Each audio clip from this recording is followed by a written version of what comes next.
নমস্কার। এই অবগাহন সাহিত্য পত্রিকায় আপনাদের সকলকে স্বাগত জানাই।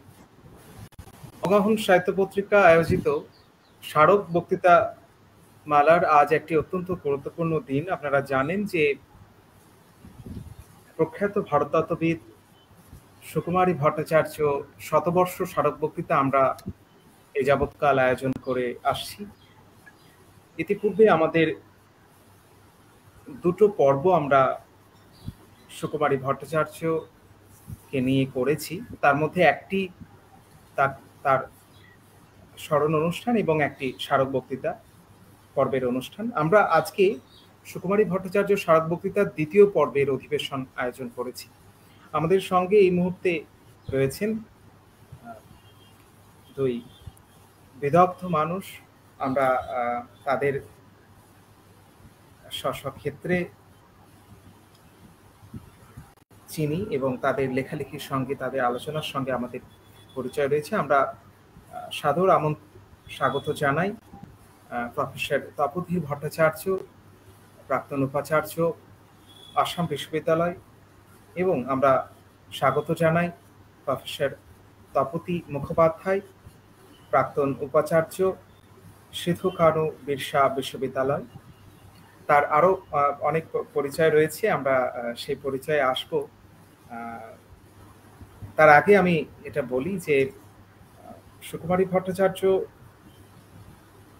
নিয়ে আমরা আজকের যে আলোচনা এবং এর পরবর্তীকালেও আমরা যে ধারাবাহিক আলোচনার পরিকল্পনা নিয়েছি, সেই পরিকল্পনায় আমাদের সুকুমারী ভট্টাচার্যের যে বিশেষত তার উল্লেখযোগ্য যে গ্রন্থ বাংলা এবং ইংরাজিতে লিখিত, সেই সমস্ত বই নিয়ে আমরা আলাদা আলাদা করে বিভিন্ন পর্বে আলোচনা করব।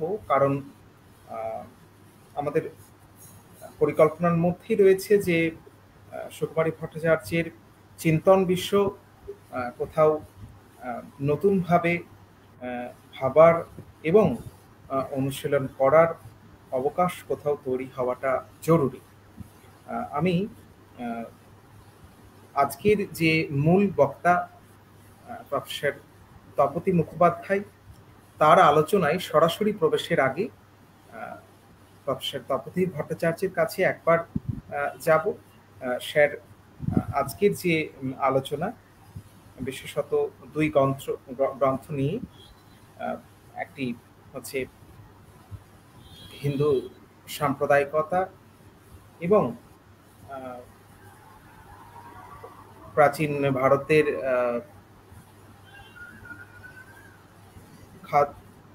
খাদ্য এবং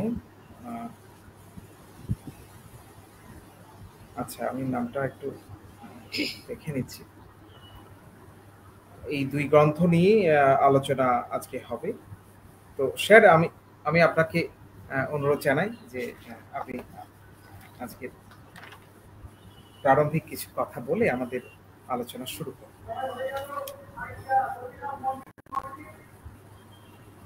ধন্যবাদ অরিন্দ্রজিৎ।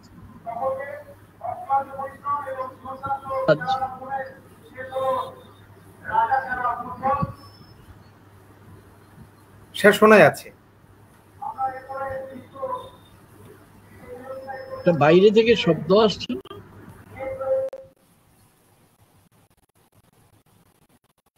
তো যাই হোক, আজকে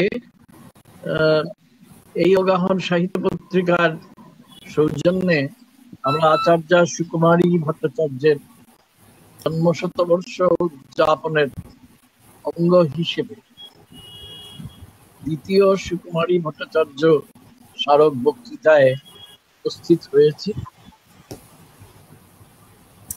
আমি আজকে আমার ভূমিকা খুবই সামান্য, সূত্রধারের ভূমিকা বলা যেতে পারে, এবং বা নান্দি পাঠ করা, যাই বলা যাক। এবং তারপরে যে কথাগুলো বলবার তা বলবেন স্বনামধন্য অধ্যাপক তপতী মুখোপাধ্যায়, এবং তিনি মূলত দুটো বইয়ের উপরে বলবেন। যা সুকুমারী ভট্টাচার্যের যে অসামান্য মনীষা, তার বলা যেতে পারে। 1970 সালে যখন কেমব্রিজ ইউনিভার্সিটি প্রেস থেকে বেরোলো আচার্য সুকুমারী ভট্টাচার্যের বিখ্যাত বই, যেটা কার্যত তাকে গোটা পৃথিবীতেই বিদ্যায়তনিক মহলে সুপ্রতিষ্ঠিত করেছে, দ্য ইন্ডিয়ান থিওগনি। তারপর ক্রমাগত বেরিয়ে গেল আরো কিছু বই, literature in the Vedic age, দুটো খণ্ডে, 1984-তে প্রথম খণ্ড, 1986-তে দ্বিতীয় খণ্ড। তিনি মাঝখানে বৃচ্ছকটিকের বঙ্গানুবাদ করেছেন, এবং যেই তার করা অনুবাদ যেটা মৃচ্ছকটিকের, সেটা একাডেমি অফ ফাইন আর্টসে অভিনীত হয়েছে। আমি দুবার দেখেছি। এর মধ্যে একটি আচার্য সুকুমারী ভট্টাচার্যের সঙ্গে গিয়ে, আমার দুর্লভ সৌভাগ্য ছিল। তার প্রাচীন ভারত সমাজ ও সাহিত্য আপনারা সবাই জানেন 1988 সালে বেরিয়েছিল, এবং তারপরে আনন্দ পুরস্কারেও তা সম্মানিত হয়। তিনি লিখেছেন ধ্রুপদী সংস্কৃত সাহিত্যের ইতিহাস, বাংলা নাম এটা, যেটা বেরিয়েছিল 1991-তে। আর তারপরের 2 বছর পরে 1993 সালে বেরোলো ক্লাসিক্যাল সংস্কৃত লিটারেচার, ইতিহাসের আলোকে বৈদিক সাহিত্য, যেটা আসলে তার literature in the Vedic age, যেটা 2 খণ্ডে বেরিয়েছিল কেপি বাগচি থেকে কলকাতার। তার একটা ঈষৎ সংক্ষেপিত অনুবাদ, সেটা বেরিয়েছিল 1991-তে। ইংরেজিতে বেরোলো বুদ্ধিস্ট হাইব্রিড সংস্কৃত লিটারেচার, সেটা 92 সালে। Women and society in ancient India 1994 সালে। পরে যেটা আবার বাংলা অনুবাদও করেছেন তার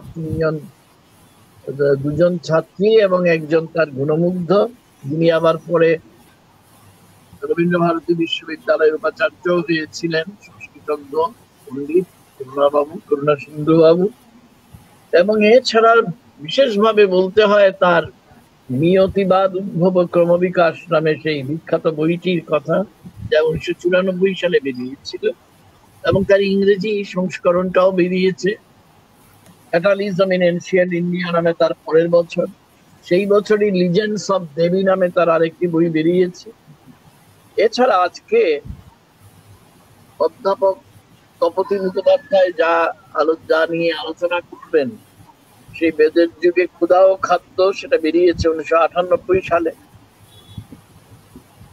আর বেদের সংশয় ও নাস্তিক্য, সেটা বেরিয়েছিল 2000 সালে। এছাড়াও ইন দোজ ডেইজ নয় 2001 সালে।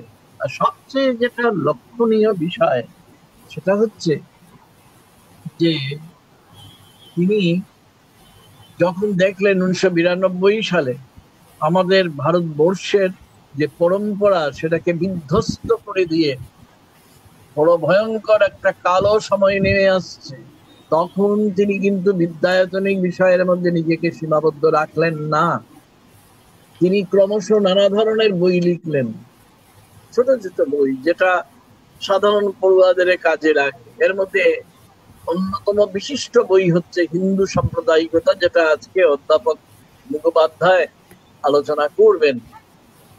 এছাড়া আছে বিবাহ প্রসঙ্গে নামে বই, মন্থন নামে বই।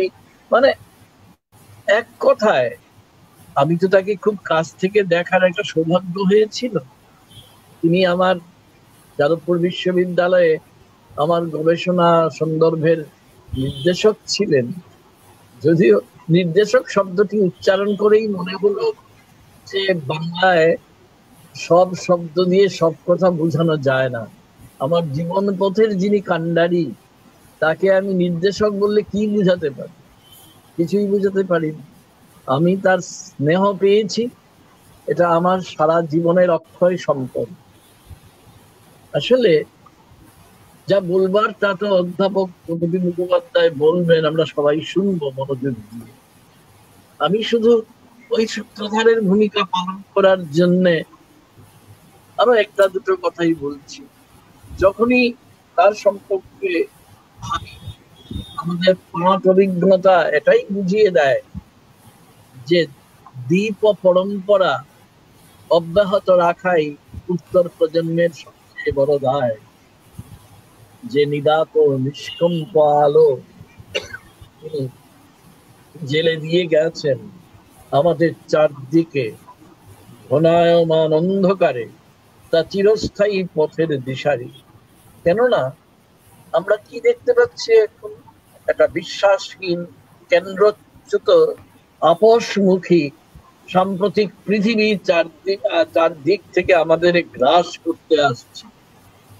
তো সেই পৃথিবীটার সূচনা তিনি দেখে গিয়েছিল, আর সেই জন্যে আমাদের আজকের এই কাল পূর্বে সত্য যখন বিপন্ন, বিশ্বাস যখন বিপন্ন, ভাবাদর্শ যখন বিপন্ন, ইতিহাস যখন বিপন্ন, তখন ভারত তত্ত্বের একটা বিকল্প বয়ান তিনি আমাদের কাছে তৈরি করে গিয়েছিলেন, যাতে মানবিকী বিদ্যা চর্চা বলতে আমরা যা বুঝি, ইন্ডোলজি বা ভারত চিন্তা বলে আমরা যা বুঝি, তার যে একটা উদ্ভাসনী নতুন পাঠ সম্ভব, সেটাই তিনি আমাদের দেখিয়ে গেছেন।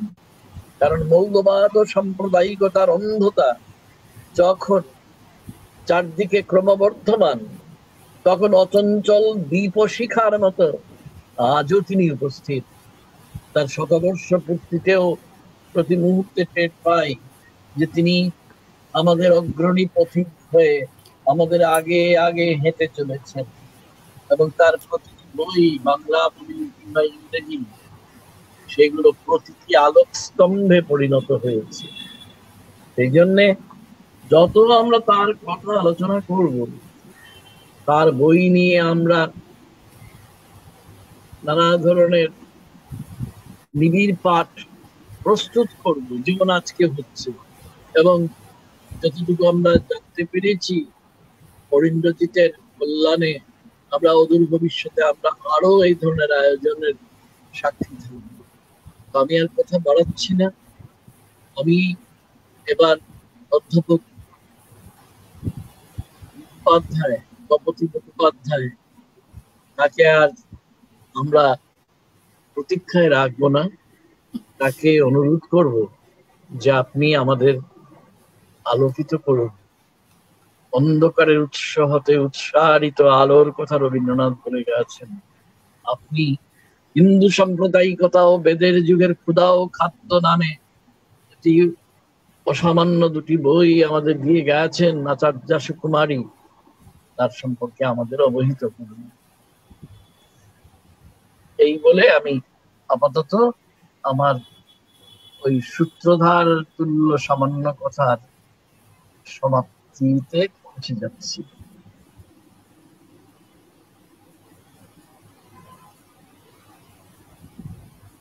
হ্যাঁ ম্যাডাম, আপনি শুরু করুন। আসলে আমার পাশে গ্রাউন্ডে আর কি অনুষ্ঠান হচ্ছে, ফলে প্রচন্ড মাইক্রোফোনের আওয়াজ আসছে, আমিও একটু ডাইভার্ট হয়ে যাচ্ছিলাম প্রথম দিকে। হ্যাঁ ম্যাডাম, আপনি শুরু করুন। নমস্কার।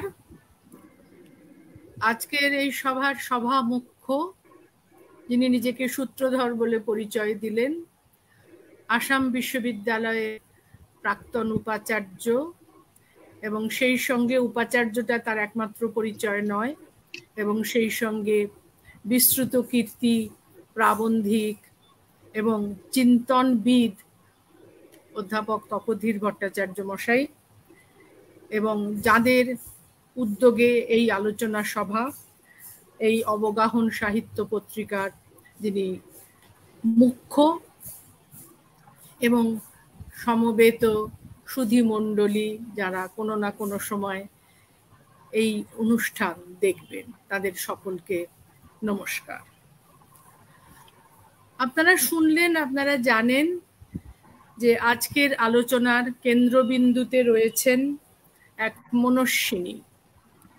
আজ থেকে 100 বছর আগে 1921-এর 12ই জুলাই পশ্চিমবঙ্গের মেদিনীপুরে যিনি পৃথিবীর আলো দেখেছিলেন, শিক্ষক পিতা সরস্বী কুমার দত্তের স্নেহচ্ছায়ায় ও শিক্ষায় যার শৈশব অতিবাহিত, এবং পরিণতিতে স্নিগ্ধ সৌন্দর্যের সঙ্গে বৈদগ্ধ শানিত যুক্তিবোধ ও সূক্ষ্ম বিশ্লেষণ শক্তি এবং সর্বোপরি তীব্র সংবেদনশীলতা এবং সহমর্মিতার সমন্বয়ে যিনি হয়ে উঠেছিলেন এই সময়ের এক প্রবাদ প্রতিমা, অধ্যাপিকা সুকুমারী ভট্টাচার্য।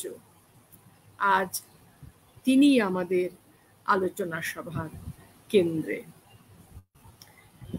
বলা বাহুল্য যে এই 100 বছরের যে পথ চলা, 100 বছর নয়, উনি প্রায় নবতিপর পর্যন্ত জীবিত ছিলেন।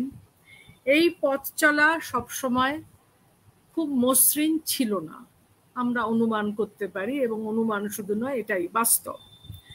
অহিন্দু হওয়ার অপরাধে স্নাতক স্তরে সমস্ত বিষয়ের মধ্যে প্রথম হওয়া সত্ত্বেও কলকাতা বিশ্ববিদ্যালয়ের সর্বোচ্চ যে সম্মান ঈশান স্কলারশিপ, তা থেকে তিনি বঞ্চিত হন।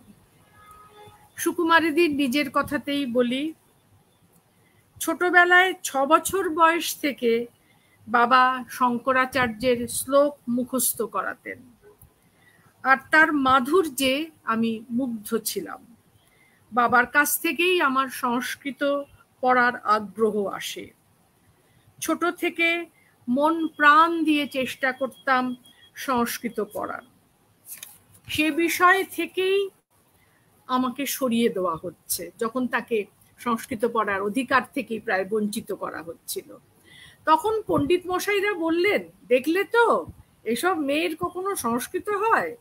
এসেছে খ্রিস্টানের বাড়ি থেকে, মেয়ে মানুষ, তাই আবার কায়স্থ। সংস্কৃত চর্চার ব্যাপারে অহিন্দু তখন মানুষই নয়। সুকুমারীদির নিজের কথা। পরে অবশ্য সুকুমারীদি ইংরেজির সঙ্গে সমান্তরালভাবে সংস্কৃতেও প্রাইভেটে পরীক্ষা দিয়ে স্নাতকোত্তর উপাধি অর্জন করেন। আরও যে গবেষণার লব্ধ যে সমস্ত ডিগ্রি, পিএইচডি ইত্যাদি তো পান, সেটা তো আমাদের সভামুখ্য বলেইছেন, আমি পরে আসছি। একইভাবে কর্মজীবনেও অকারণে অপদস্থ করার চেষ্টা এই বিদুষীকে, আচার্যকে কষ্ট দিয়েছে, বিদ্ধ করেছে অবশ্যই, কিন্তু হতাশ্বাস করতে পারেনি। এটা খুব জরুরি কথা। তিনি কষ্ট পেয়েছেন, আহত হয়েছেন, দুঃখ পেয়েছেন, কিন্তু নিরাশ হননি। কেন? তিনি তো রবীন্দ্রনাথের গানে আশ্রয় নিয়েছেন। আমি ভয় করব না, ভয় করব না, দুবেলা মরার আগে মরব না ভাই, মরব না। লেডি ব্রেবোর্ন কলেজ থেকে দীর্ঘ অধ্যাপনা জীবন শুরু করে যাদবপুর বিশ্ববিদ্যালয়ের তুলনামূলক সাহিত্য বিভাগের প্রতিষ্ঠাতা কথাসাহিত্যিক বুদ্ধদেব বসুর সানুরাগ আমন্ত্রণ পেলেন তিনি তুলনামূলক সাহিত্য বিভাগে যোগ দেওয়ার। প্রথমে তুলনামূলক সাহিত্য বিভাগ ও পরে সংস্কৃত বিভাগে যার দীর্ঘ অধ্যাপনা ও গবেষণা জীবন অতিবাহিত হয়েছে, অজস্র ছাত্র গবেষকের চিন্তার দিগন্ত উন্মোচনে যিনি মূর্তিমতী প্রবর্তনা। একটু আগেই তো আমরা শুনলাম যে আজকের সভার যিনি সভামুখ্য, তিনি বললেন যে তার গবেষণার তত্ত্বাবধায়কই শুধু ছিলেন না সুকুমারী ভট্টাচার্য, তিনি ছিলেন তার জীবন বোধেরও কাণ্ডারী। এমন আরো অনেক কৃতি, ইনি উপাচার্য, এরকম আরো অনেক কৃতি ছাত্র আমরা তার কাছ থেকে, কৃতি ছাত্র, অধ্যাপক, গবেষক তার কাছ থেকে আমরা পেয়েছি। ফলে এই নতুন দিগন্ত উন্মোচনে চিন্তার ইনি ছিলেন মূর্তিমতী প্রবর্তনা। ফলে তার সম্পর্কে যখন বলা হয় যে তিনি ছিলেন এই যুগের গার্গী, এটা অত্যুক্তি মাত্র নয়, এটা বিপ্রতীকভাবে বাস্তবেরই স্বীকৃতি। অধ্যাপিকা সুকুমারী ভট্টাচার্য অজস্র লিখেছেন, শুনলেন আপনারা একটু আগেই। ইংরেজি ও বাংলা মিলিয়ে অন্তত 23টি বই, এছাড়া আরো অজস্র নিবন্ধ পত্রপত্রিকায় ছড়িয়ে আছে। দেশে ও বিদেশে ভারত চর্চা ও গবেষণার স্বীকৃতি এসেছে, নানা পুরস্কার পেয়েছেন। 1988 সালে সুরেশচন্দ্র মজুমদার স্মৃতি পুরস্কার, প্রাচীন ভারত সমাজ ও সাহিত্য গ্রন্থের জন্য, এরপরে বিদ্যাসাগর স্মৃতি ও রাহুল সাংকৃত্যায়ন পুরস্কার। 2004-এ তার নামাঙ্কিত সম্মাননা গ্রন্থ professor Sukumari Bhattacharya felicitation India and Indology, felicitation volume India and Indology, past present and future. এছাড়া তাকে নিয়ে অজস্র পত্র পত্রিকায় অজস্র লেখা ছড়িয়ে আছে। একটি পত্রিকার নাম এখানে উল্লেখ করছি, সেটি হচ্ছে বারণ রেখা বলে একটি পত্রিকা। বারণ রেখা পত্রিকার ভাবনার অন্য ভুবন সংখ্যাটি উল্লেখযোগ্য। সেখানে আজকের সভার যিনি সভামুখ্য তাকে লেখা সুকুমারী ভট্টাচার্যের একটি চিঠি, তার সহস্ত লিখিত চিঠিও কিন্তু স্থান পেয়েছে। সেখান থেকে বোঝা যায় যে অসাধারণ পণ্ডিত হয়েও কতটা ছাত্র দরদি, কতটা আধুনিক মনস্ক, কতটা সংবেদনশীল ছিলেন এই মনস্বিনী। আজকে আমার আলোচ্য সুকুমারীদের দুটো বই। অনেক বই বললাম, সূত্রধারও বলেছেন, আজকে সব এক জায়গায় তো করা যাবে না। এই দুটো বই কেন বেছে নিয়েছি তার কারণ হচ্ছে, প্রথম বইটি নিয়ে খুব বেশি আলোচনা চোখে পড়ে না, এবং দ্বিতীয় বইটি খুব প্রাসঙ্গিক, কারণ ক্ষুধার রাজ্যে পৃথিবী গদ্যময়। আজকের এই মহামারী আক্রান্ত পৃথিবীতে ক্ষুধা একটা এখন কি বলবো বিরাট একটা হাঁ করে আছে, আগ্রাসী মুখ নিয়ে দাঁড়িয়ে আছে আমাদের গ্রাস করার জন্য। হিন্দু সাম্প্রদায়িকতা 14টি নিবন্ধের সমাহারে প্রথম বইটির নির্মিতি, এই বইটির নির্মিতি। মুখবন্ধে লেখিকা জানিয়েছেন যে সাম্প্রতিককালে সংখ্যালঘু সম্প্রদায়ের একটি ধর্মস্থান ধ্বংস তাকে ইতিহাসে পুনর্মূল্যায়নে প্রেরণা দেয়। তার নিজের কথায়, ফলে বহু পুরনো প্রত্যয় অবয়ব গ্রহণ করে তথ্যের কাঠামোয় এবং নতুন কিছু তাৎক্ষণিক প্রসঙ্গ তাৎপর্যপূর্ণ হয়ে মনোযোগ দাবি করে। যদিও বলা হয় কবিরে পাবে না তার জীবনচরিতে, কিন্তু কোনো সংবেদনশীল শিল্পী সাহিত্যিক কি সমসাময়িক বাস্তব সম্পর্কে উদাসীন থাকতে পারেন না। আর সুকুমারীদের মতো সংবেদীর মানুষের পক্ষে তো সেটা অসম্ভব। ফলে তিনি যন্ত্রণা পেয়েছেন, কষ্ট পেয়েছেন, তারই প্রতিফলন এই লেখা। তিনি বলছেন নতুন কিছু তাৎক্ষণিক প্রসঙ্গ তাৎপর্যপূর্ণ হয়ে মনোযোগ দাবি করে, লিখিয়ে নেয় কিছু নতুন লেখা। সেই সময় তিনি যেসব লেখা লিখেছেন, পত্রপত্রিকায় ছড়িয়ে থাকা বিভিন্ন লেখার এক সুতোয় মালা গেঁথে যে এই বইটির বিস্তার, তাও লেখিকা জানিয়েছেন।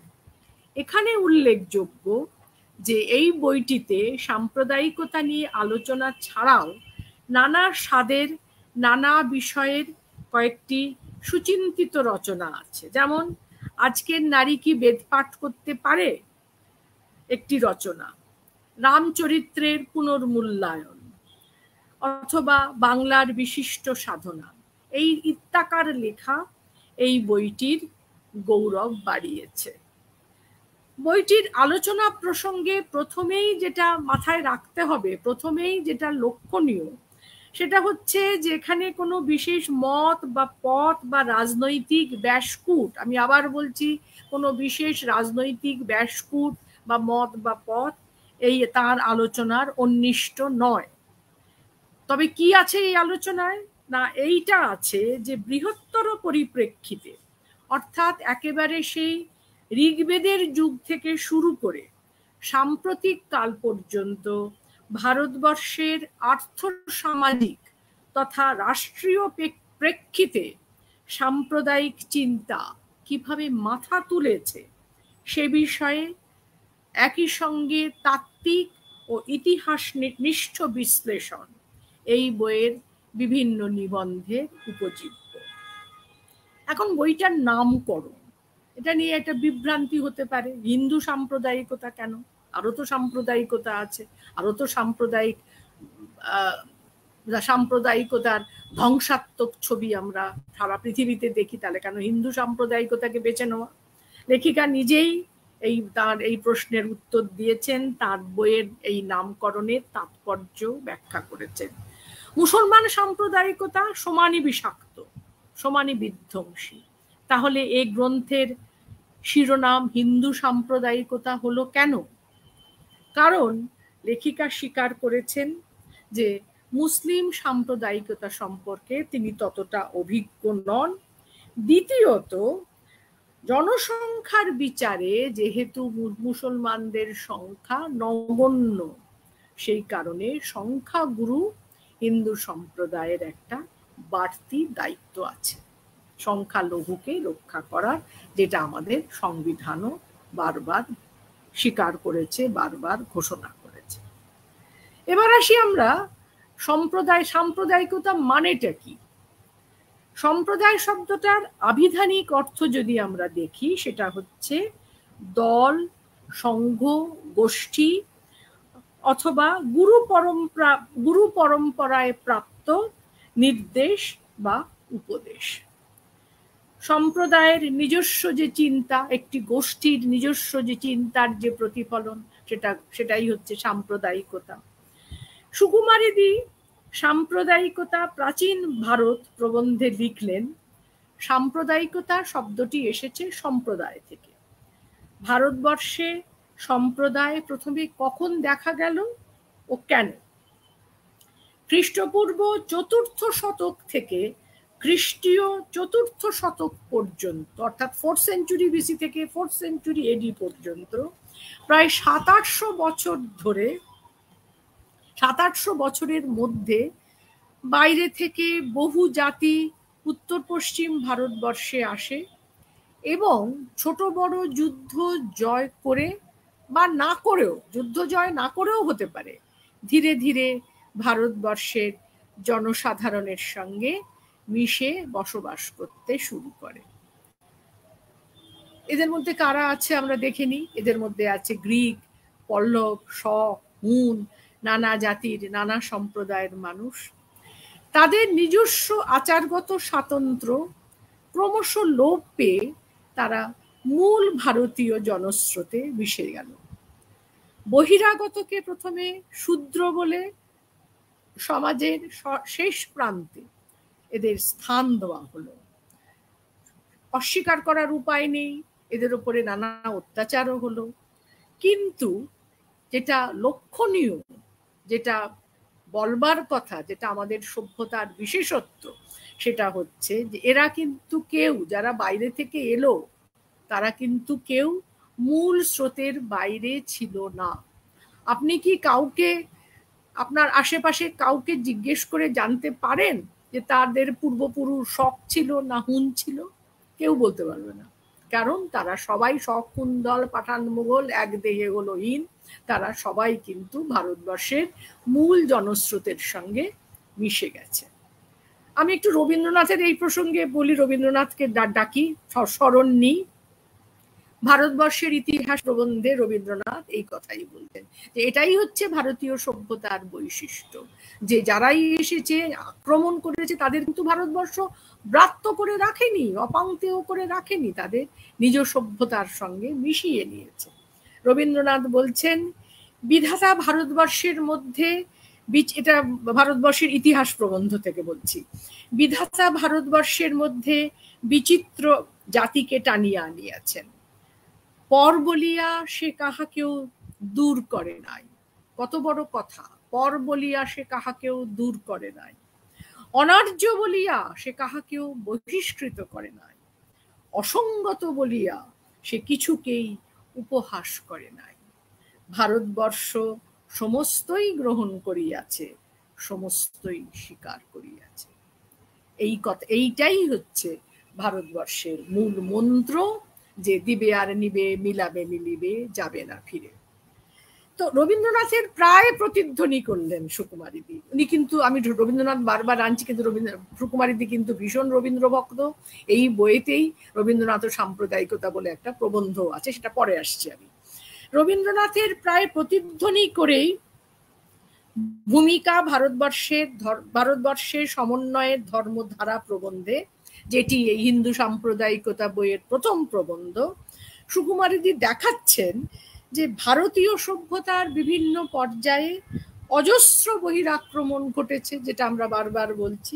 তৎসত্ত্বেও একটি সমন্বয়ী সুর, একটা সমন্বয়ের বাণী, সমন্বয়ের মন্ত্র, একটি সমন্বয়ী সুর কিভাবে সমান ছন্দে লয়ে বেজেছে। যেখানে বেসুরও ঠেকছে বা যেখানে তাল কেটে গেছে, সুর কেটে গেছে, সেখানেই জানবেন সেখানেই স্বার্থান্বেষী গোষ্ঠী বা শক্তি মদান্ধ রাষ্ট্রশক্তির অনুপ্রবেশ দায়ী। সাধারণ মানুষ দূরে সরিয়ে রাখেনি কাউকে, সবাইকে বুকে টেনে নিয়েছে।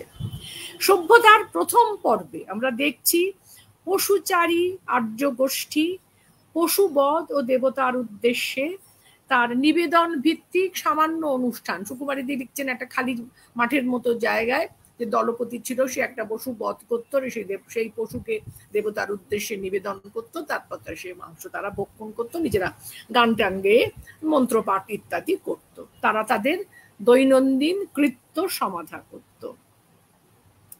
কালের বিবর্তনে, কালয়ং নিরবধি বিপুলাচ পৃথ্বী, কালের বিবর্তনে তারাই ক্রমশ প্রাগার্য জনগোষ্ঠীকে উৎখাত করে ক্রমশ কৃষিজীবী জনগোষ্ঠীতে পরিণত হচ্ছে। এখানে আমি আর একটা বই সম্পর্কে একটু বলি, সেটা হচ্ছে ইউরান নোয়া হারারির একটি বই মানুষের ইতিহাস। সেখানে তিনি বলছেন যে বুদ্ধিভিত্তিক বিপ্লব যখন ঘটছে, মানুষের চেতনা যখন জাগছে, তখন কিন্তু প্রথমবারের মতো পুরাণ, ঈশ্বর ও ধর্মের উদ্ভব হচ্ছে। কি ঘটলো তারপরে?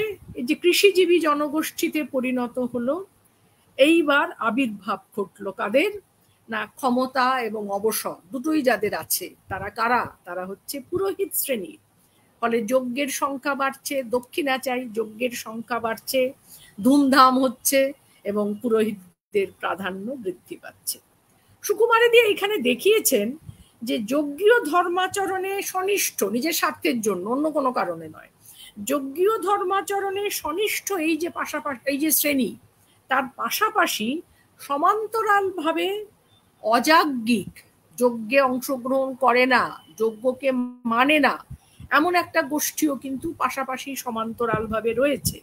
এবং বৈদিক ধর্ম থেকে সরে এসে প্রতিবাদী আন্দোলন, ধর্ম আন্দোলনের সূচনা কিন্তু এইখান থেকে। এদের সূত্র ধরেই পরবর্তীতে আমরা দেখছি জৈন, বৌদ্ধ, আজীবিক, চার্বাক মত দানা বাঁধতে শুরু করছে। সুকুমারীদি খুব সঙ্গতভাবে বলছেন যে চার্বাকদের বেদ বিরোধিতা প্রামাণ্য হলেও তাদের আচরণ পদ্ধতি ঠিক কি ছিল জানা যাচ্ছে না।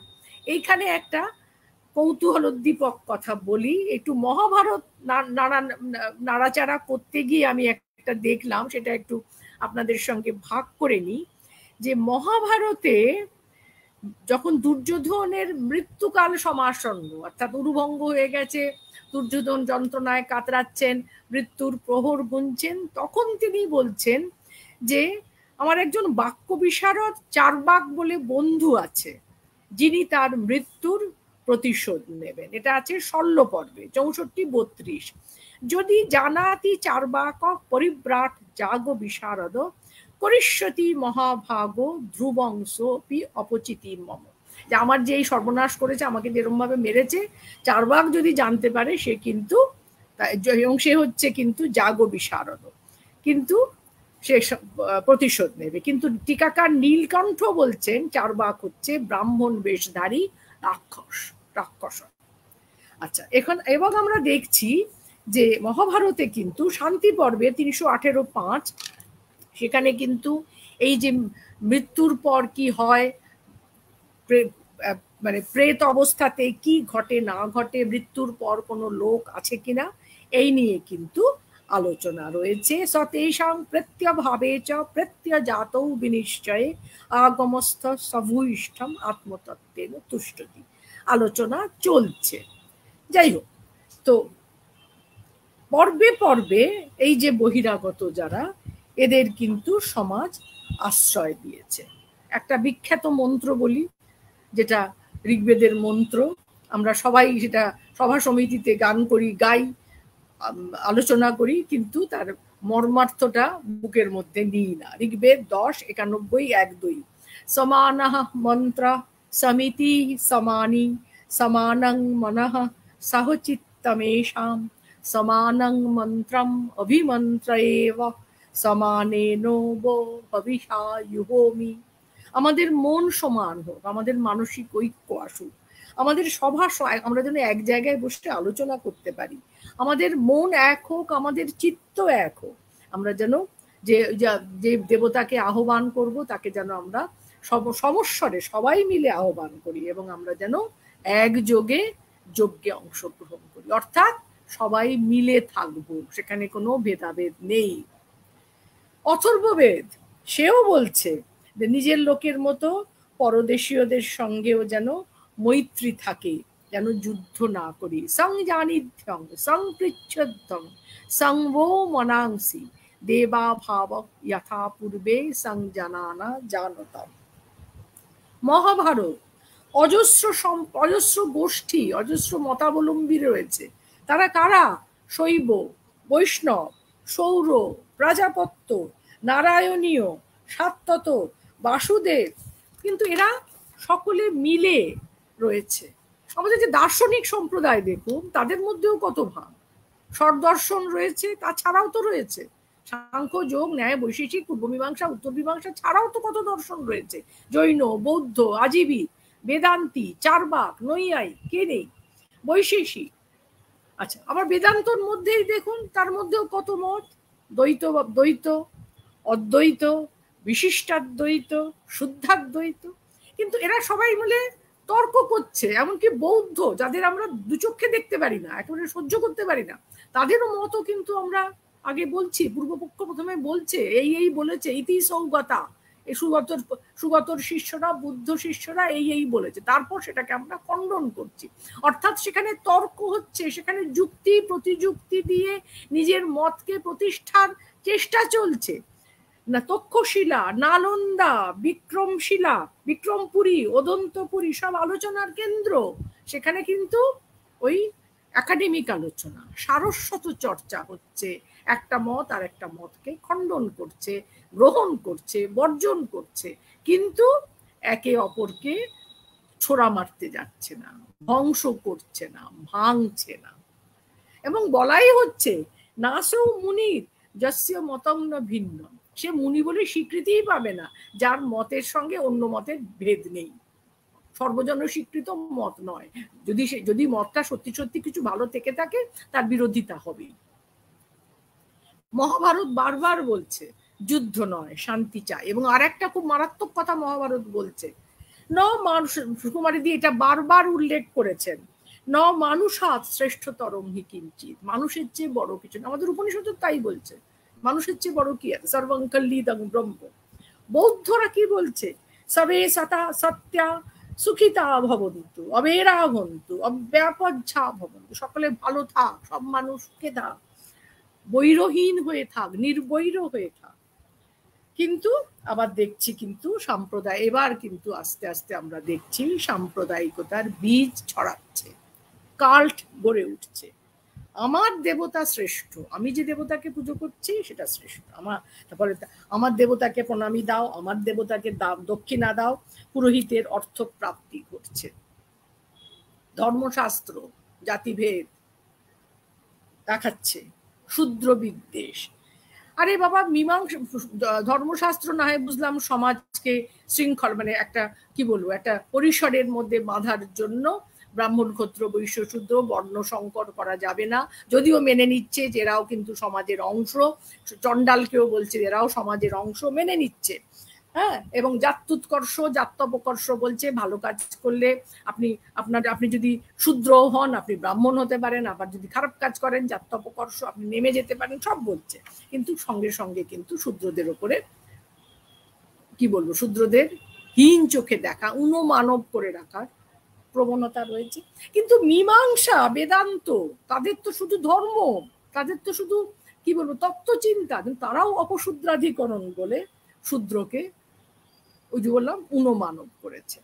এবং এই সঙ্গে সঙ্গে এই যে ব্রাহ্মণ্যবাদী বর্ণবিদ্বেষ একটা স্তরে এলো, এর পরেই কিন্তু আমরা এর সঙ্গে সঙ্গে ইসলামের প্রতি বিদ্বেষও ঢুকছে, মানে মানে কি বলবো বিষের মতো আমাদের রক্তে ঢুকছে। সুকুমারীদি বলছেন, আমি সুকুমারীদির ভাষাতেই বলি, ত্রিমুখী দ্বন্দ্ব তখন উচ্চবর্ণের হিন্দু অস্পৃশ্য অর্থাৎ উচ্চবর্ণের হিন্দু, অস্পৃশ্য অর্থাৎ নিম্নবর্ণের হিন্দু এবং ইসলামপন্থী নব্য মুসলমান গোষ্ঠীর সঙ্গে। কিন্তু প্রতিবাদী মুখও দেখা যাচ্ছে, নানক, কবির, শ্রীচৈতন্য, যারা মানুষে মানুষে অভেদের কথা বলছেন। কিন্তু কেন এটা হলো, কেন এমনটা তো হওয়ার কথা নয়। মুসলমান রাজত্বের শুরুতে ঠিকই হিন্দুদের উপর অত্যাচার হয়েছে, সুলতান মাহমুদ এসে কি করেছেন, সব ভেঙে নিয়ে গেছেন। সোমনাথের মন্দির লুণ্ঠন হয়েছে, মন্দির ভাঙা হয়েছে। কিন্তু সেই সঙ্গে এটাও তো মনে রাখতে হবে যে ধর্মান্তর ঘটেছে, কিন্তু সেই সঙ্গে এটাও মনে রাখতে হবে যে জাতপাতের ইয়েতে অত্যাচারে ক্লিষ্ট হিন্দু তখন কি করেছে, মুসলমান ধর্মের আশ্রয় নিয়েছে। ধর্মান্তর সবটাই মুসলমানরা জোর করে করায়নি, হিন্দুরা বাধ্য হয়েছে, যার প্রতি যার যেখান থেকে বাঁচাতে শ্রীচৈতন্য এলেন। কারণ ইসলামে জাতিভেদ নেই, আবার পারস্পরিক সম্প্রীতির চিত্র কি নেই, শুধু মন্দির ভাঙা আর লুণ্ঠনে কি আছে, সম্প্রীতির চিত্র নেই। আকবরের দিন ইলাহি, সর্বধর্ম সমন্বয়, দারাশিক উপনিষদ অনুবাদ করেছেন, যার জন্য তাকে প্রাণ দিয়ে মাসুল দিতে হয়েছে। হিন্দু রাজকর্মচারী আল্লাহোপনিষদ লিখেছেন, এশিয়াটিক সোসাইটিতে রাজেন্দ্রলাল মিত্র এই আল্লাহোপনিষদ থেকে আল্লাহোপনিষদ নিয়ে সোসাইটির জার্নালে বিরাট প্রবন্ধ লিখেছেন। হিন্দুর শ্রেষ্ঠত্বের অহমিকা রয়ে গেছে, ফলে প্রতিবেশী সম্প্রদায় সম্পর্কে বিদ্বেষটা থাকছে। নিবন্ধকারেরা শাস্ত্রের বাঁধনে বাঁধতে চেয়েছেন। রঘুনন্দন কি করলেন, শাস্ত্র দিয়ে প্রবল করে তুললেন শাস্ত্রীয় বিধিনিষেধ। কিন্তু আমরা এবং বলছেন যে শাস্ত্রের বিধিনিষেধ প্রবল হয়ে, সুকুমারীদি বলছেন, মৈত্রীর বাণীর কণ্ঠরোধ করছে। কিন্তু আমরা আশা করি এই অমঙ্গল স্থায়ী হবে না, ঐক্যবোধ স্থায়ী হবে। রবীন্দ্রনাথ একই কথা বলছেন। শুধু ভেদই তো বড় কথা নয়, রবীন্দ্রনাথের কথা, রবীন্দ্রনাথকে উদ্ধৃত করছি, ওই ঐক্যবোধ সুকুমারীদি যেটা অনেক পরে বলেছেন, রবীন্দ্রনাথ আগে বলছেন, শুধু ভেদই তো বড় কথা নয়, ঐক্যও আছে। মানুষের যা কিছু শ্রেষ্ঠ সম্পদ, অর্থাৎ যাতে তার স্থায়ী আনন্দ, সে সমস্তরই ভিত্তি হচ্ছে মানুষের সাধারণ ঐক্যের মধ্যে। এই বইয়ের দ্বিতীয় প্রবন্ধ হচ্ছে সাম্প্রদায়িকতা। সেখানে লেখিকা বলছেন যে খ্রিস্টপূর্ব দ্বাদশ শতকের শেষ দিকে আর্যরা যখন ভারতে এলো, তখন তারা যাযাবর, পশুচারী, কৌমবদ্ধ একটি জনগোষ্ঠী, একটি সম্প্রদায়ই বলা যায়। এখন আর্যরা, এখন এটা নিয়ে আবার বিতর্ক আছে, আর্যরা বাইরে থেকে এসছে না ভারতেরই একটি জনগোষ্ঠী যাদের আদি বাসস্থান ভারতবর্ষ, তারা এক গোষ্ঠীর সঙ্গে আরেক গোষ্ঠীর বিবাদ। এই বিতর্কে আমি যাচ্ছি না। এই বিতর্কে না গিয়েও যেটা বলা যায়, নিরাপদে বলা যায় যে প্রাগ আর্য এবং আর্য সংস্কৃতির মেলবন্ধন ঘটেছিল। ঠিক আছে, তারপরে আমরা দেখছি মৌর্য যুগে যদি আমরা আসি, তখন আমরা কি দেখলাম যে হিন্দু ধর্মের ওপরে বৌদ্ধ ধর্মকে চাপিয়ে দেওয়া হচ্ছে। এই বৌদ্ধ ধর্মকে ধ্বংস করে অজাতশত্রু আবার হিন্দু ধর্মকে চাপিয়ে দিচ্ছেন। রবীন্দ্রনাথের নটির পূজা মনে করুন, পূজারিণী কবিতা মনে করুন, যেখানে অজাতশত্রু সমস্ত বুদ্ধের সৌধ চৈত্য যা আছে ধ্বংস করে দিচ্ছে। খ্রিস্টপূর্ব চতুর্থ শতক থেকে প্রথম শতক পর্যন্ত বিদেশি আক্রমণ হচ্ছে, ওই যে বললাম গ্রিক, শক, পল্লব। এই সময় কিন্তু বিভিন্ন উপাস্য উপাসনাকে কেন্দ্র করে সম্প্রদায় ভেদ দেখা দিচ্ছে। সমাজে ব্যাপক পরিবর্তন আসছে। কিরকম? কৃষির উন্নতি হচ্ছে হাত ধরে, কৃষির উন্নতির হাত ধরে খাদ্য তখন আর অত দুর্লভ নয়, বহির্বাণিজ্য ঘটছে, সমাজে ব্যাপক পরিবর্তন আসছে। খ্রিস্টপূর্ব 4th শতকে আমরা দেখলাম, সুকুমারীদি দেখাচ্ছেন যে বিষ্ণু, কৃষ্ণ, শিব, এই বিষ্ণু যিনি হচ্ছেন কৃষ্ণই, বিষ্ণু এবং শিব এই দুই উপাস্যকে ঘিরে ভারতবর্ষে প্রথম সাম্প্রদায়িক উপাসনা গোষ্ঠী সৃষ্টি হচ্ছে। রামায়ণ মহাভারতে অজস্র এরকম আমরা দেবতা পাচ্ছি, তাদের আলাদা আলাদা উপাসক সম্প্রদায় পাচ্ছি, দুর্গা, কালী, সরস্বতী, লক্ষ্মী, কার্তিক, নবগ্রহ। কিন্তু এদের মধ্যে যে মারামারি ছিল, সম্প্রীতির অভাব ছিল, তা কিন্তু নয়।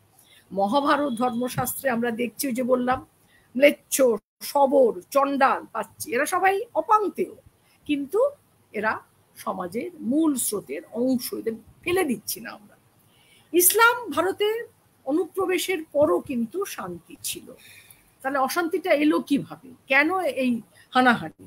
সুকুমারীদি বলছেন, দুটি ভিন্ন ধর্মের মধ্যে নিছক ধর্ম বা সম্প্রদায়গত কারণে বিভেদ থাকলেও খুব জরুরি কথা, সংঘর্ষ বাধে না। আমার বিভেদ আছে, কিন্তু তৎসত্ত্বেও কিন্তু আমি পাশাপাশি মিলেমিশে থাকতে পারি। সংঘর্ষ সৃষ্টি করা রাষ্ট্রশক্তির ধর্ম, তারই সমর্থনে বিরুদ্ধ ধর্মাবলম্বীর সংহার অবদমন অত্যাবশ্যক হয়ে ওঠে। একদম খাঁটি কথা। রাষ্ট্রশক্তি যখন এসে এদের মধ্যে ডিভাইড অ্যান্ড রুল, ইংরেজের পরে আসছি আমি, রাষ্ট্রশক্তি ইচ্ছে করে নিজের ক্ষমতাকে অপ্রতিহত করার জন্য এই সম্প্রদায়গত বিভেদ তৈরি করে। মাত্র একটি বস্তু ধর্মবিশ্বাসকে ধর্মান্ধ আততায়িক ভূমিকায় পরিণত করতে পারে। আর ধর্মটা তাহলে কি? আবার সুকুমারীদির ভাষাতেই বলি, হিন্দু, মুসলমান, শিখ, বৌদ্ধ, জৈন, খ্রিস্টান, এসব ভেদের সৃষ্টি সাম্প্রদায়িকতা থেকে। এর চেয়ে সত্যতর, ব্যাপকতর সংজ্ঞা আসে মানবিকতা থেকে, যেখানে মানুষ মাত্রই সমান, সমান স্থানে, মনে, অধিকার। একই কথা রবীন্দ্রনাথ বলছেন। ধর্মটা কি রবীন্দ্রনাথ ব্যাখ্যা করছেন শান্তিনিকেতন প্রবন্ধমালায়। যে সত্যকে মানুষ সাধারণত ঈশ্বর নাম দিয়ে থাকে, সেই সত্যের সঙ্গে সম্বন্ধ স্থাপনকে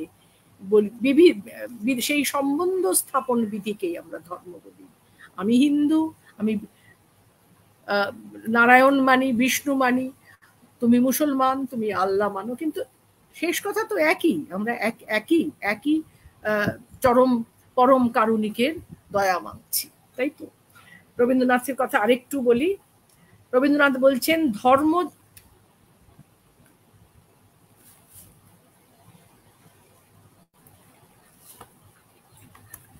শোনা যাচ্ছে? হ্যাঁ, শোনা যাচ্ছে, শোনা যাচ্ছে। হ্যাঁ, হ্যাঁ হ্যাঁ। ধর্ম যখন অহংকার, আচারকে, নিয়মকে, শাসনকে আশ্রয় করে কঠিন হয়ে ওঠে, তখন সে মানুষকে বিভক্ত করে। তো আমরা দেখতেই পাচ্ছি আমাদের দৈনন্দিন জীবনের চারপাশে, আমরা দেখছি পরস্পরের মধ্যে গতিবিধির পথকে অবরুদ্ধ করে। ধর্মে যখন রসের বর্ষা নেমে আসে, তখন যে সকল গহ্বর পরস্পরের মধ্যে ব্যবধান রচনা করেছিল, তারা ভক্তির স্রোতে, প্রেমে, বন্যায় ভরে ওঠে। তখন ঈদ আর দুর্গাপুজোর মধ্যে ভেদ থাকে না, এবং সেই পূর্ণতার স্বাতন্ত্র্যের অচল ধর্মগুলি সচল হয়ে ওঠে, অগ্রসর হয়ে সকলকে মিশিয়ে দিতে চায়। সুকুমারীদি আরেকটি প্রবন্ধ লিখেছেন, ভারতবর্ষে আগন্তুক মুসলমান। কি বলছেন?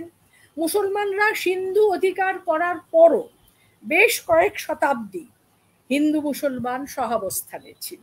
মোগল সাম্রাজ্যে মন্দির ভাঙা বা ধর্মান্তরীকরণ অবশ্যই ঘটেছে, কিন্তু বিজিতের ওপর বিজেতার অত্যাচার তো সব দেশেই ঘটে। আমরা তো জানি হিন্দুরা বৌদ্ধ মঠ কত ভেঙেছে, সোমনাথ মন্দির লুণ্ঠন ঘটেছে, এটা যেমন সত্য, তেমনি অজাতশত্রু বৌদ্ধ মঠ ভেঙেছেন, বৌদ্ধ চৈত্য ভেঙেছেন, এটাও সত্যি। জাতিভেদ ক্লিষ্ট মানুষ ধর্মান্তরিত হয়েছে। কিন্তু একটা খুব উল্লেখযোগ্য কথা সুকুমারীজি বলেছেন, সেটা হচ্ছে যে যারা এদেশে শাসন করেছে, মোগল সাম্রাজ্যই বলুন বা যাই বলুন, শক, হুন, পাঠান, মোগল যাই বলুন, তারা কিন্তু ভারতবর্ষের একটি টাকাও, একটি মুদ্রাও বিদেশে নিয়ে যায়নি। তারা এখানেই ছিল। যা নিয়ে গেছে লুণ্ঠন, যারা ওই আপনি সুলতান মাহমুদ ইত্যাদি এদের বাদ দিয়ে যারা এখানে রাজত্ব করেছে তারা কিন্তু একটি পয়সাও বিদেশে নিয়ে যায়নি, নিজের দেশে নিয়ে যায়নি। নিয়ে গেছে কারা? নিয়ে গেছে ইংরেজ। রামমোহন তো ফার্সিতে বই লিখেছিলেন, তাহলে ভারতীয় সভ্যতা সংস্কৃতি হিন্দু মুসলমান উভয়ের অবদানেই তো গড়ে উঠেছে। তাহলে তো ইকবালকে বাদ দিতে হবে, আমাদের তাজমহলকে বাদ দিতে হবে, দরবারি কানাডাকে বাদ দিতে হবে, অস্বীকার করতে হবে। এই সমস্ত দুটো সব মিলে জুলেই কিন্তু ভারতীয় সভ্যতা। রবীন্দ্রনাথ বলছেন, আবার রবীন্দ্রনাথে ফিরে যাচ্ছি, কোট বা চাপকান বলে একটা প্রবন্ধে বলছেন, মুসলমানগণ ভারতবর্ষের অধিবাসী ছিল। মুসলমান যেমন বলের দ্বারা ভারতবর্ষকে আপনার করিয়া লইয়াছিল, ভারতবর্ষই তেমনি স্বভাবের অমোঘ নিয়মে কেবল আপন বিপুলতা, আপন নিগুড় প্রাণশক্তি দ্বারা মুসলমানকে আপনার করিয়া লইয়াছিল। তখন ভারতবর্ষের যে একটি বাহ্যাবরণ নির্মিত হইতেছিল, তাহাতে হিন্দু মুসলমান ভারতবর্ষের ডান হাত ও বাম হাত হইয়া, ডান হাত ও বাম হাত অস্তিত্বের অংশ টানা ও পোড়েন বনিতেছিল। হিন্দু মুসলমান প্রবন্ধেও রবীন্দ্রনাথ একই কথা বললেন। সময় চলে যাচ্ছে বলে আমি আর ওই দীর্ঘ উক্তিতে যাচ্ছি না। আজকের নারী কি বেদপাঠ করতে পারে? একটা ভিন্ন স্বাদের রচনা, খুব প্রাসঙ্গিক, কারণ 4 জন মহিলা দুর্গাপুজো করবে বলে মণ্ডপে দাঁড়িয়ে অজস্র ব্যঙ্গ, নটির পূজা হবে ইত্যাদি কটূক্তি আমরা ফেসবুকে দেখতে পাচ্ছি। ফলে এইটা আজকের প্রসঙ্গে, যদিও সুকুমারী অনেকদিন আগে লিখেছেন, খুব প্রাসঙ্গিক। ঋগ্বেদের ঋষিকা তো আছে, বাক সুক্ত কার লেখা, অমৃণস্য মহর্ষের দুহিতা বাং নামনি ব্রহ্ম বিদুষী সৎমানম অস্তৌত অত সারিষি।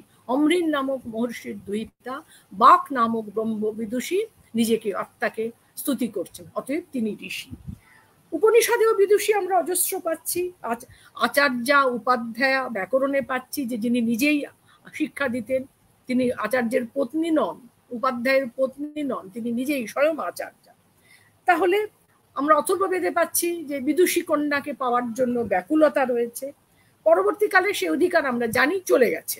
আমাদের কৃষি যখন উন্নতি হচ্ছে, সমাজ যখন কৃষিজীবী সমাজে রূপান্তরিত হচ্ছে, তখন আমার সম্পত্তি কে পাবে? আমারই ঔরসজাত পুত্র আমার সম্পত্তিতে একমাত্র উত্তরাধিকার, এটা সুনিশ্চিত করতে গেলে মেয়েদের পায়ে বেড়ি পড়াতে হবে। এবং সেই সঙ্গে তখন হিন্দু কি বলে বর্ণ সংকর ঘটছে, বর্ণ হিন্দুর সঙ্গে কি বলে বহিরাগত সংকর হচ্ছে, বহিরাগত যারা আসছে তাদের সঙ্গে বিবাহ হচ্ছে, ফলে তারা তো বেদ পাঠে, তাদের পক্ষে বেদ পাঠ সম্ভব নয়। ফলে সঙ্গে সঙ্গে কি হলো, মেয়েদের বেদ পাঠের অধিকার চলে গেল, উপনয়নের অধিকার চলে গেল, মন্ত্র পাঠের অধিকার চলে গেল। তাদের বলা হলো যে তোমাদের হচ্ছে পতি সেবাই, মনুসংহিতায় বলা হলো, বা তারও আগে বলা হলো, মহাভারত বললো পতি সেবাই করো। ফলে আর্য অনার্য, এই যে আর্য অনার্য, এই যে সংকরের ফলেও মেয়েদের আমরা দেখছি একটা পর্বে এসে মেয়েদের হাত পা বাঁধা শৃঙ্খলিত অবস্থা। আজকেও কি আমরা সেই জায়গাতে থাকবো? আজকের সমাজ থেকে বেদের যুগ তো অনেকটা এগিয়ে এসছে, ফলে বেদে মেয়েদের অধিকার ছিল কি ছিল না এই আলোচনার তো কোনো মানে নেই। তো ধর্মশাস্ত্রের যুগে নিয়োগ প্রথা ছিল, মানবেন আপনি আজকের যুগে নিয়োগ প্রথা? তো এই আলোচনার মানেটা কি? ফলে এই যে মানে আলোচনাগুলো প্রাচীন ভারতের সূত্র ধরে ধরে টেনে আনা, সেটারও যৌক্তিকতা নিয়ে সুকুমারী প্রশ্ন তুলেছেন। রামচরিত্রের পুনর্মূল্যায়ন একটা খুব সুলিখিত এবং যুক্তিবহুল প্রবন্ধ। এখানে দেখাচ্ছেন যে রাম সীতার পাতিব্রত্য সম্পর্কে, সুচিতা সম্পর্কে সুনিশ্চিত হওয়া সত্ত্বেও রাবণ বধের পরে এবং পরে অযোধ্যায় যখন তিনি রাজা, উনি রানী, তখনও কিন্তু তাকে অপমান করছেন, তাকে নির্বাসন দিচ্ছেন, এমনকি কি বলে একদম ওই ছেলেদের সামনেও তাকে প্রকাশ্যে অপমান করতে তার বিন্দুমাত্র দ্বিধা নেই। সুকুমারী সামাজিক অর্থনৈতিক পরিবেশ বিশ্লেষণ করেছেন। রামায়ণ লেখা হচ্ছে কোন সময়?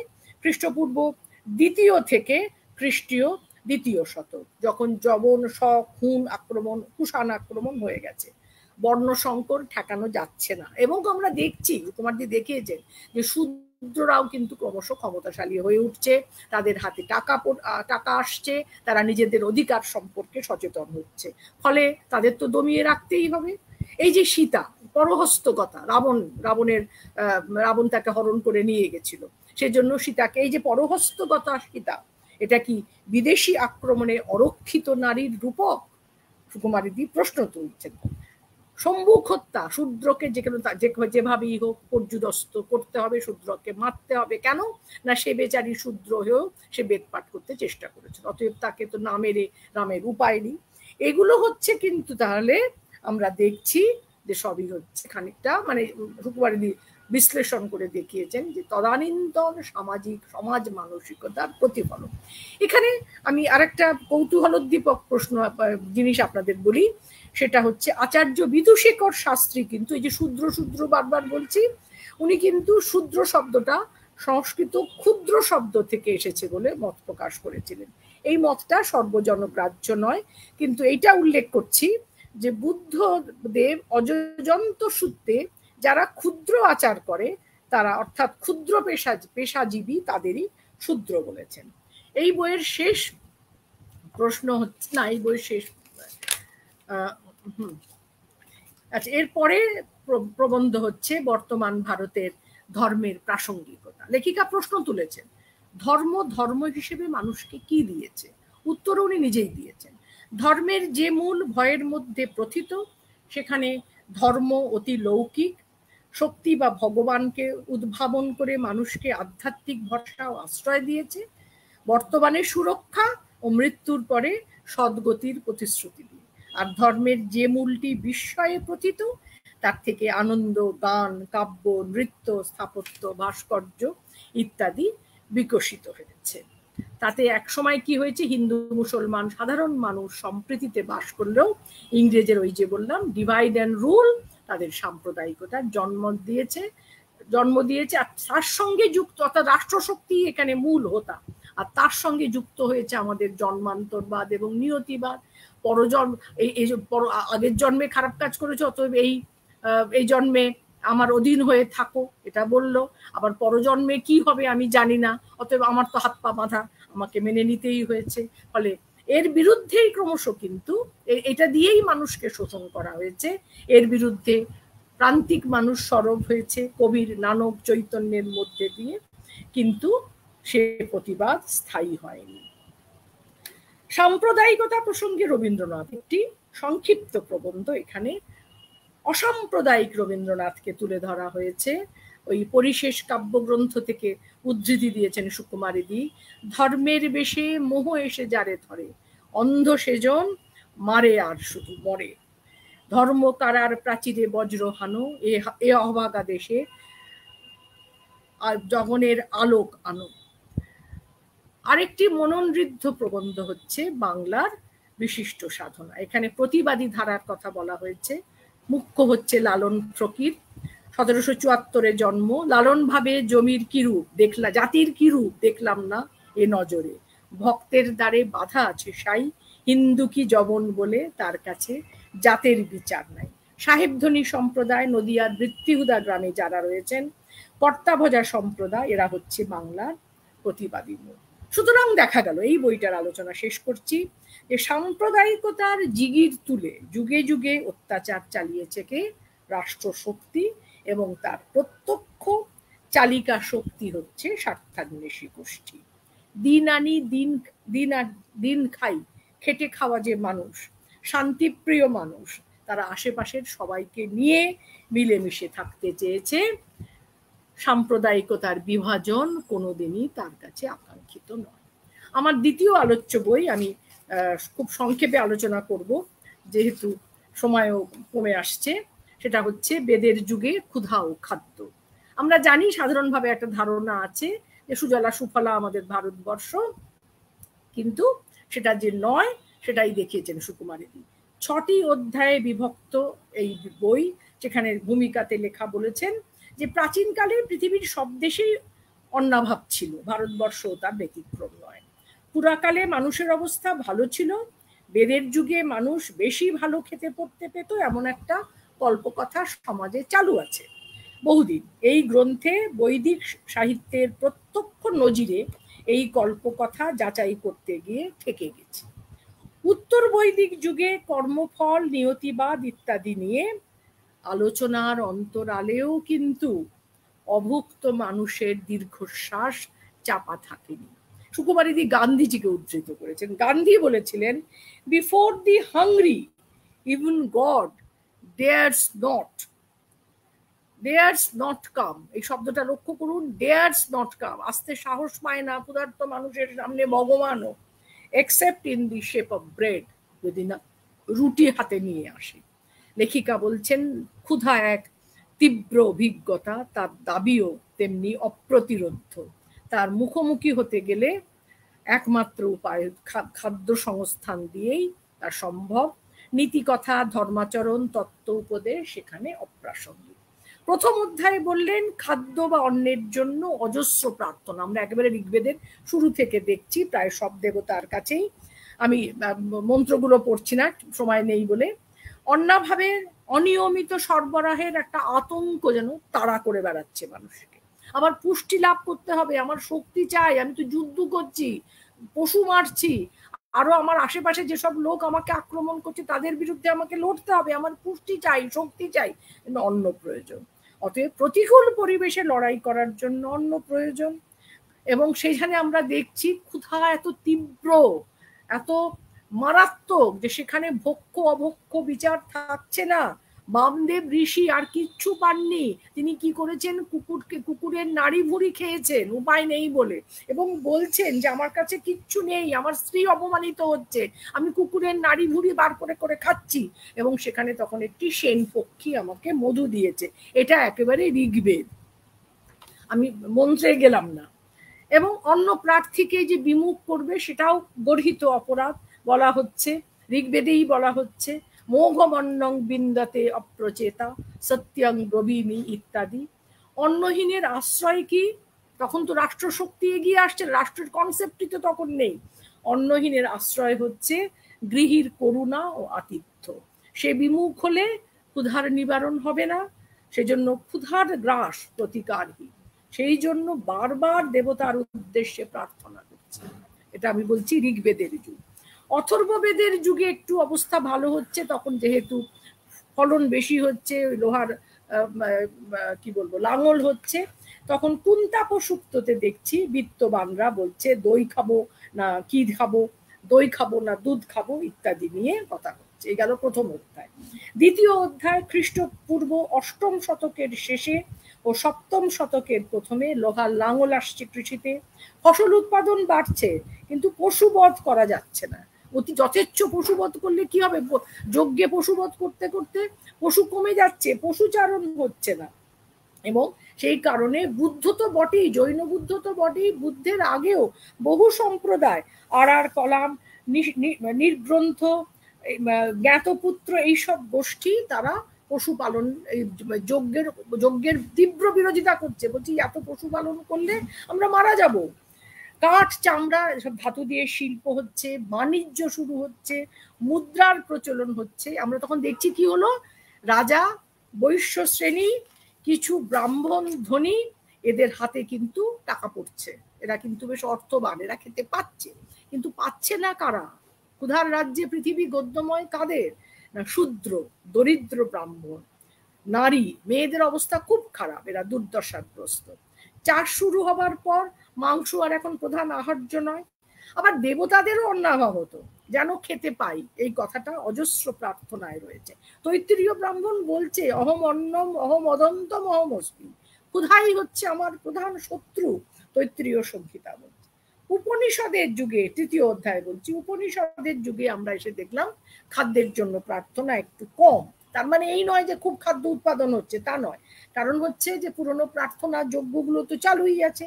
আর দ্বিতীয়ত আমরা দেখলাম যে উদ্বৃত্ত খাদ্য যেটা হচ্ছে সে সাধারণ মানুষের ভোগে লাগছে না, তারা তো একটা মুষ্টিমেয় গোষ্ঠী সেটাকে ভোগ করছে, ফলে মিছিমিছি আমি যজ্ঞ করে মরি কেন, ফলে এই যজ্ঞের প্রয়োজন কমে যাচ্ছে। চতুর্থ অধ্যায়ে আমরা দেখছি বৃহদারণ্যক উপনিষদের একটি মারাত্মক শ্লোক, অসনায় অসনায় মৃত্যু। এই মৃত্যুই হচ্ছে মানে ক্ষুধাহীনের পক্ষে, ক্ষুধায় যারা কাতর তাদের কাছে মৃত্যু ছাড়া আর কি বা আছে।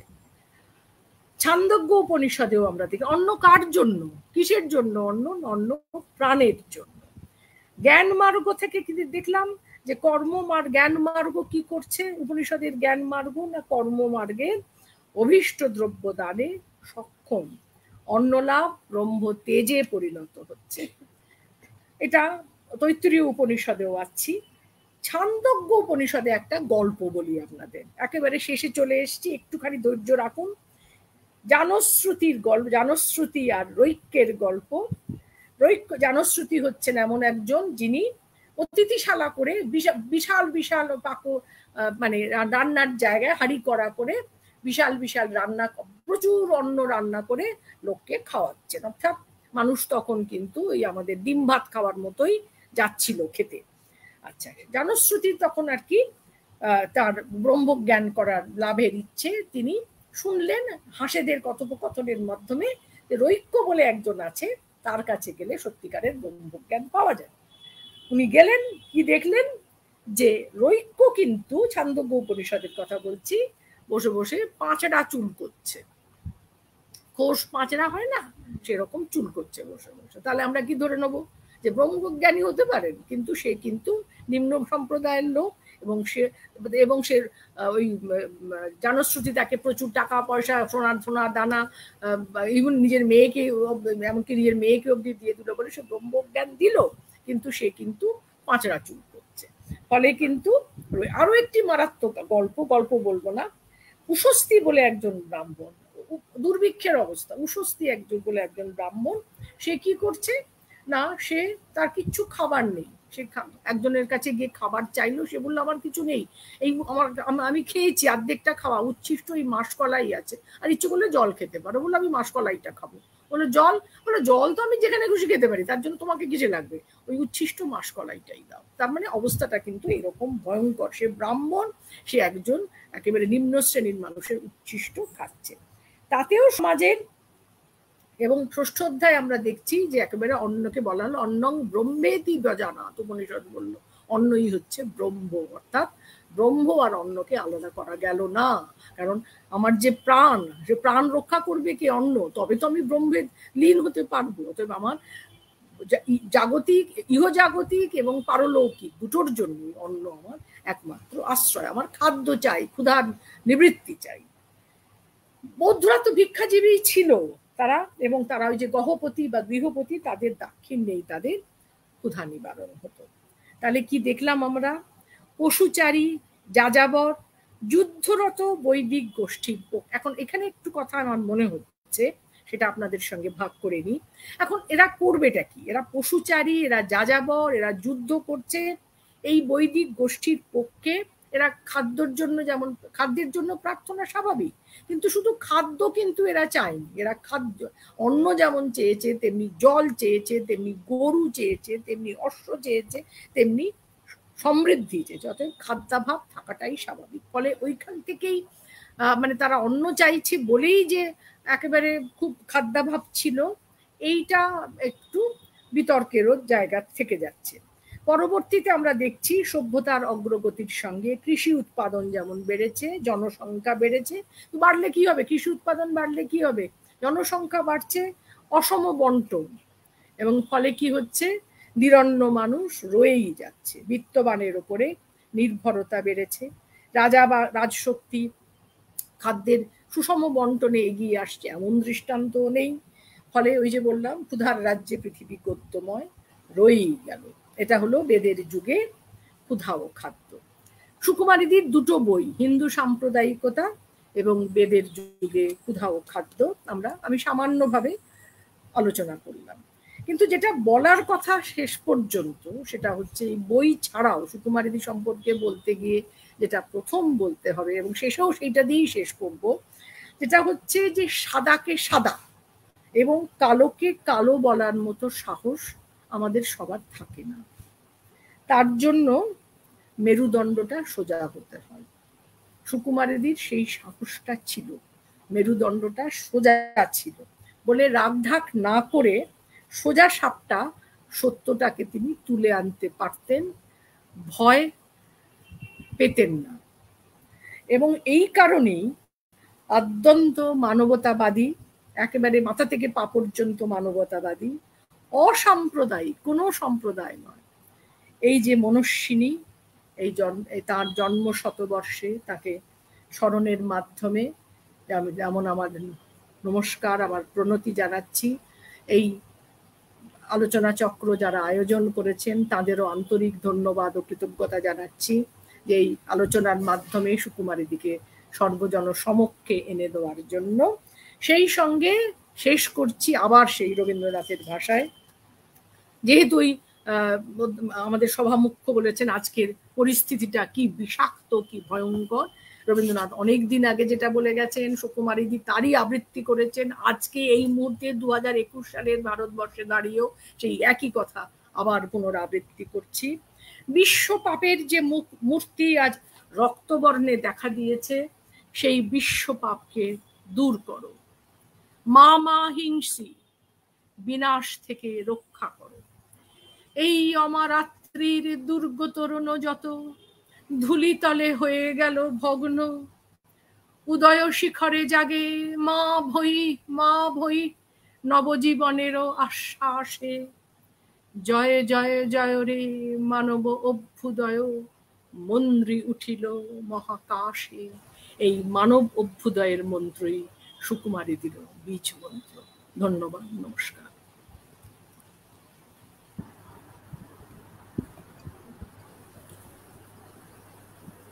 যথার্থ বলেছেন,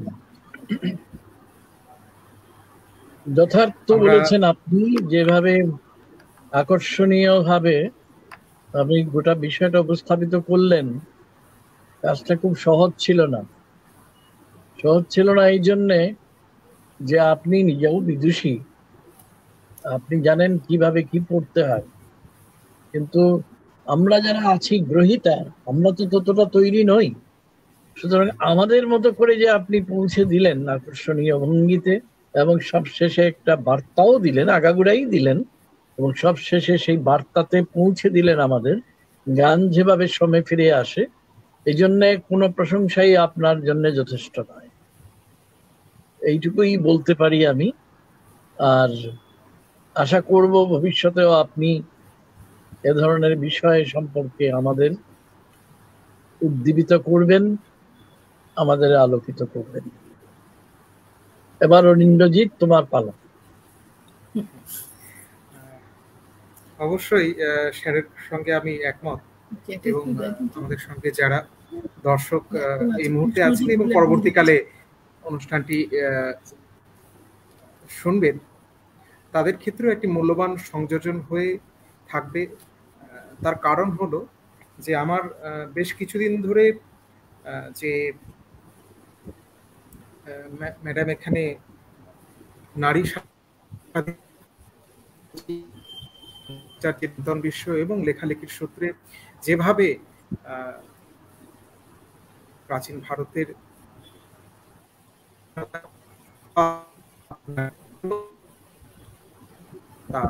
আলোচনার ভেতর দিয়ে যে সমস্ত প্রাসঙ্গিক বিষয়গুলো উঠে এসেছে, আমার মনে হয় যে এই সময় আপনারা জানেন যে আমাদের পৃথিবীতে বর্তমান সময়ে যেভাবে একটি দেশকে আক্রান্ত হতে হচ্ছে, এবং বিশেষ করে নারী স্বাধীনতার ক্ষেত্রে একটি বড় আঘাত আমরা বলতেই পারি। আমরা সে দৃশ্য দেখেছি, ভয়ানক দৃশ্য, যেভাবে খোলা রাস্তার মধ্যে নারীদেরকে হত্যা করা হচ্ছে এবং একই সঙ্গে বিভিন্ন ফতোয়া জারি করা হয়েছে। সুতরাং আমার মনে হয় যে আমাদের কাছে যেহেতু একই সঙ্গে সুকুমারী ভট্টাচার্য বাংলা এবং ইংরাজি এই দুই মাধ্যমেই তার যে লেখালেখি রয়েছে, শুধুমাত্র বাঙালি তো নয়, একই সঙ্গে ভারতীয়দের কাছেও একটি বড় আদর্শের, ভারতীয় নারী সমাজের কাছে একটি বড় আদর্শের তার চিন্তন বিশ্ব। সুতরাং আমরা আবারও আজকের যিনি বক্তা প্রফেসর ভবতী মুখোপাধ্যায়, তাকে বিশেষ কৃতজ্ঞতা জানাই। তিনি তার মূল্যবান আলোচনার ভেতর দিয়ে যে বার্তা আমাদের পৌঁছে দিয়েছেন, আমার মনে হয় যে আমাদের ভাবনার যে জায়গা ছিল, সুকুমারী ভট্টাচার্যের স্মারক বক্তৃতা পর্বের আলোচনার ভেতর দিয়ে আমরা তার গ্রন্থ আলোচনাকে যেভাবে সাধারণের কাছে পৌঁছাতে চাইছিলাম, তা শুধু সার্থকই হয়নি, তার একটা সুদূর প্রসারী ভাবনার পরিসরও কোথাও তৈরি হয়েছে। সে বিষয়ে আমরা তার কাছে ঋণী। আমরা কৃতজ্ঞতা জানাই প্রফেসর তপোদীপ ভট্টাচার্য। তিনি প্রত্যক্ষ ছাত্র ছিলেন, তাকে দীর্ঘদিন দেখেছেন এবং আমাদের প্রথম পর্বের অনুষ্ঠানেও ছিলেন। তাকেও আমরা আবারও কৃতজ্ঞতা জানাই। আমাদের সঙ্গে দর্শক যারা ছিলেন তাদেরকেও আমরা সাদর কৃতজ্ঞতা জানাই। তো আমরা আপাতত আজকের অধিবেশন এখানেই শেষ করছি। আপনারা সকলেই ভালো থাকুন, সুস্থ থাকুন। আমাদের আবারও দেখা হবে। ভালো থাকুন, ভালো থাকবেন। ঠিক আছে, আসি অরিন্দ্রজিৎ আজকে। এলাম, নমস্কার। হ্যাঁ, নমস্কার। হ্যাঁ।